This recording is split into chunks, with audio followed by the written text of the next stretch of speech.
लड़के और लड़कियों के बीच में होने वाले अंतर को अक्सर बचपन से ही हम देखते आए हैं, सुनते आए हैं, पढ़ते आए हैं। तो इस वीडियो में हम जानने की कोशिश करेंगे कि लड़का क्या है, लड़की क्या है, इन दोनों के बीच में आखिर ये अंतर है क्यों, इस अंतर को हमारा समाज क्यों बढ़ा रहा है और इस अंतर को किस तरह से खत्म किया जा सकता है। तो ये कुछ बिंदु हैं, कुछ पॉइंट्स हैं जिसके बारे में हम इस वीडियो में समझने की कोशिश करेंगे। और अगर आपको ये वीडियो अच्छा लगे तो आप इसको शेयर एंड सब्सक्राइब जरूर कीजिएगा। तो हम शुरू करते हैं। तो सबसे पहले हम देखते हैं कि लड़के और लड़की में भेद। तो आजादी के इतने साल बाद भी हम अक्सर देखते हैं कि लड़के और लड़कियों के बीच जो भेद है, जो अंतर है, जो डिस्क्रिमिनेशन है, कहीं ना कहीं किसी ना किसी रूप में चला आ रहा है। आज भी हम देखते हैं कि जब घर में लड़कों का जन्म होता है तो घर में खुशियां मनाई जाती हैं, मिठाई बांटे जाते हैं, रिश्तेदारों को फोन कर करके सबको बताया जाता है कि हमारे घर में लड़का हुआ है। लेकिन यही अगर लड़की का जन्म हो तो घर में एक मातम का माहौल छा जाता है। और बहुत कम लोग होते हैं जो इसको ये लड़की को एक वरदान समझते हैं, लक्ष्मी समझते हैं। और नहीं तो काफी लोग हम समाज में हमें आज भी देखने को मिलता है जो लड़की के जन्म से मानसिक रूप से परेशान हो जाते हैं और उनकी तमन्ना होती है कि घर में सबसे पहले अगर कोई आए तो लड़का ही आए। तो ये भेद आज भी हमें देखने को मिलता है। और कई जगह तो अक्सर सुनने में आता है कि लड़की का जन्म होते ही उसको मार दिया गया। तो इस तरह का जो भेदभाव है, असमानता है, डिस्क्रिमिनेशन है, काफी हद तक हमारे समाज के लिए, परिवार के लिए बहुत ही ज्यादा खतरनाक है, बहुत ही ज्यादा नुकसानदायक है। तो हम समझने की कोशिश करेंगे कि लड़के और लड़कियों के बीच में आखिर ये अंतर है क्यों, ये भेद क्या है, किस अंतर के कारण समाज में लड़के और लड़कियों के बीच में ये फर्क किया जा रहा है। कुछ तो कारण होगा। तो आज की इस वीडियो में हम उस कारण को समझने की कोशिश करेंगे।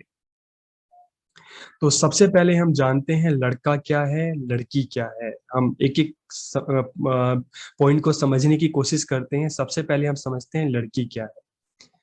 तो समाज की अक्सर ये मान्यता है कि कुछ लोग कहते हैं जिसके लंबे बाल हो वो लड़की है।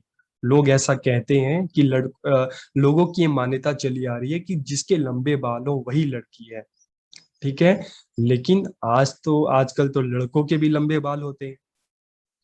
तो लोग इस आधार पे तो अंतर हम नहीं कर सकते कि जिसके लंबे बाल हो वही लड़की है, क्योंकि आजकल के तो जो लड़के भी लंबे बाल करते हैं, चोटियां बांधते हैं, आजकल आप देखते हो। तो जिसके लंबे बाल हैं सिर्फ वही लड़की है। लोगों की इस बात को तो नकार देते हैं, इस बात को हम नहीं मानेंगे। लेकिन फिर भी कुछ लोग ऐसे भी हैं जो कहते हैं कि जो गहने पहने वही लड़की है। लेकिन आजकल तो लड़के भी गहने पहनते हैं, वो भी चैन पहनते हैं, हाथों में चैन, गले में चैन, कान में चैन। ठीक है। तो अक्सर तो सिर्फ लड़कियां ही नहीं, लड़के भी गहने पहनते हैं। तो जो लोग ये कहते हैं कि जो गहने पहनती हैं वही लड़कियां हैं, तो हम उसकी बात को भी बिल्कुल नकार देते हैं कि नहीं, ये भी सही नहीं है। लेकिन कुछ लोग और भी हैं जो कहते हैं कि जो घर में काम करे वही लड़की है। लेकिन घर का काम तो लड़के भी करते हैं, लड़के भी खाना बनाते हैं, लड़के भी साफ सफाई करते हैं। तो इन लोगों को की बात को भी हम नहीं मानेंगे कि जो घर का काम करे वही लड़कियां हैं। घर का काम तो लड़के भी करते हैं, लड़कियां भी करती हैं। गहने तो लड़के भी पहनते हैं, लड़कियां भी पहनती हैं। और लंबे बाल और चोटी तो लड़कियां भी बांधती हैं, तो लड़के भी बांधते हैं। तो इस आधार पर तो भेद करना तो बेवकूफी ही होगी, क्योंकि आजकल तो आ, सभी काम वही काम कर रहे हैं। तो इस आधार पर तो भेद किया नहीं जा सकता। तो फिर एक प्रश्न आता है कि लड़का क्या है, लड़का किसे कहते हैं। तो कुछ लोग कहते हैं कि जो पेड़ पर चढ़ जाए वो लड़का है, लड़के वो हैं जो पेड़ पर चढ़ते हैं। लेकिन आजकल तो लड़कियां भी पेड़ पे चढ़ती हैं। तो इन लोगों की भी बात को हम नहीं मानेंगे। लड़कियां भी पेड़ पे चढ़ सकती हैं, लड़के चढ़ सकते हैं, तो लड़कियां भी पेड़ पे चढ़ सकती हैं। तो जो पेड़ पे चढ़े वो लड़का है, ये जरूरी नहीं।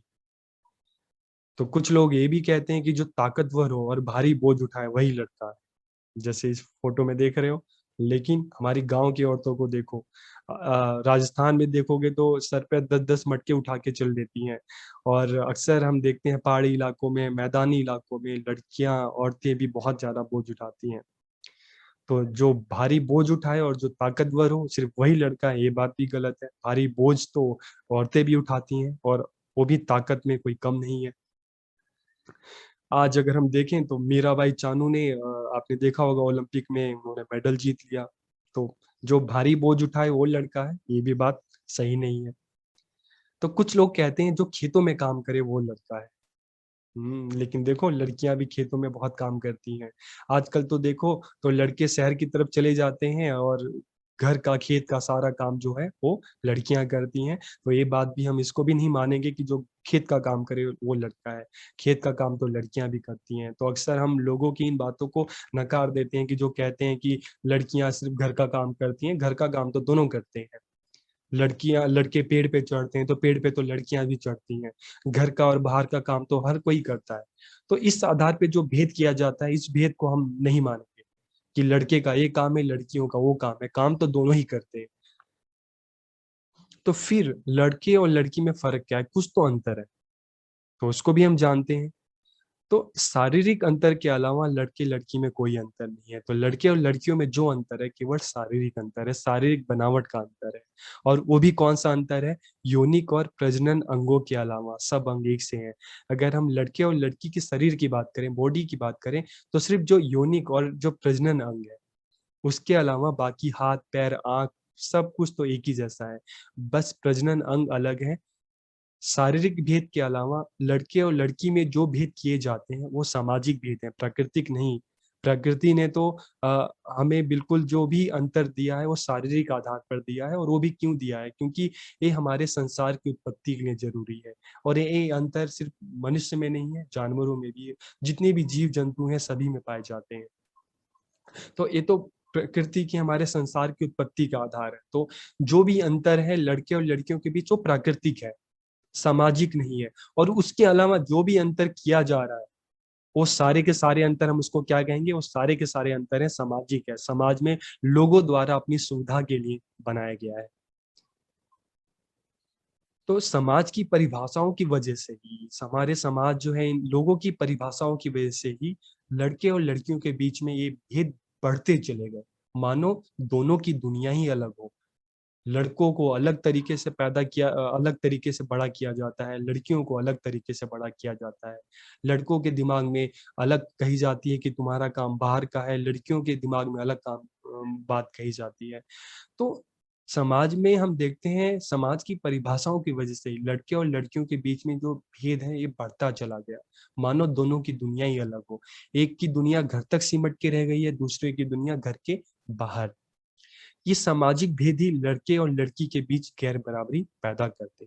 तो ये गैर बराबरी प्रकृति ने नहीं दिया है, समाज के लोगों ने पैदा किया है। हमारा समाज भी स्त्री पुरुष की इन असमानताओं को खत्म नहीं करता बल्कि इसको और ज्यादा बढ़ाता है। इसको खत्म करने की जगह इसको और ज्यादा बढ़ावा दिया जाता है। सामाजिक लिंग भेद के कारण ही एक और जहां लड़कों को अधिक स्वतंत्रता दी गई, वहीं दूसरी ओर लड़कियों पर अनेकों बंधन लगाए गए। इसी कारण एक ही घर में लड़के फलते फूलते नजर आते हैं और लड़कियां बेबस दिखती हैं। तो लड़के और लड़कियों के बीच इस अंतर को खत्म कैसे करें? तो सच बात तो ये है कि हर इंसान में स्त्री और पुरुष दोनों ही होते हैं। चाहे एक लड़की में भी पुरुषत्व होता है और एक पुरुष में भी स्त्री तत्व होता है। ठीक है। तो पर समाज लड़की के अंदर के छुपे पुरुषत्व और लड़के के अंदर छुपे स्त्रीत्व को उभरने नहीं देता। हम चाहें तो एक ऐसा समाज बना सकते हैं जिनमें काम, गुण, जिम्मेदारियां, व्यवहार तथा हुनर किसी लिंग, जाति और वर्ग के आधार पर ना थोपे जाए। सब अपनी मर्जी और स्वभाव के अनुसार काम कर सकें, कौशल सीख सकें और व्यवहार कर सकें।